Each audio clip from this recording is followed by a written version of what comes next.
Pamirsa nemonin tanggal 3 Februari Galahi Lintang. Krama batur ngemargiang ngadegang miwah mendak Puspelingga ring Pura Jati. Kelanturang antuk ngemargiang ngajum Puspelingga miwah mepepada agung. Dudonan upacara inucap pindah ke Edan ring pemargin pelebon Jero Gede Batur. Jero penyarikan duran batur ngodarang yening upacara mendak Batara Lingga wantah silih tunggil ceciren khas Palebon dane Jero Gede Batur.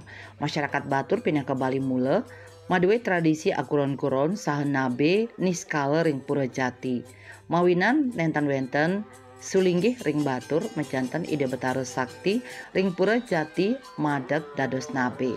Ring sajoning pemarkin upacara malikia Batara Pura Jati rau pinaka simbolis nabi sane pacang ngenter turmaning nyaksiang pemarkin upacara sane kapuput oleh batur kanginan jero nyarikan samian pemangku batur miwah ide pedanda saking griya Tegalalang Bangli.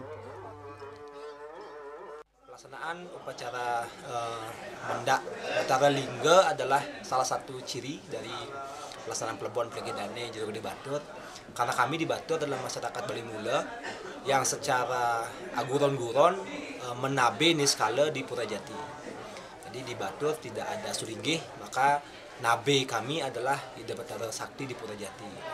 Maka daripada itulah pada saat pelaksanaan upacara Maligia, kami ngadegang lingga Ida Batara Pura Jati pindah ke sebagai nabai kami yang dalam hal ini sebagai simbolis untuk Ida Batara nanti nyenengin nyurianin pemargi upacara ini, upacara Maligia yang akan dilaksanakan besok. Jero penyarikan duran batur ngaptiang upacara puniki sida kaanggen galah refleksi majang krama. Upacara Palebon Jero Gede Batur kanggen galah antuk nincapang rasa menyama braya pantaraning krama Bali miwah puri sejebak Bali. Layanan punika kaanggen galah antuk nglestariang budaya Bali sinambi nerima pengau budaya Bali Majapahit utawi Bali dataran. Edan ring sajoning upacara nyenayang ageng nyane dresta adat budaya krama batur saha kuwagedan antuk sida anutin alikan zaman medasar saking budaya sane ketami oleh leluhuring nguni. Hendra, Bali TV.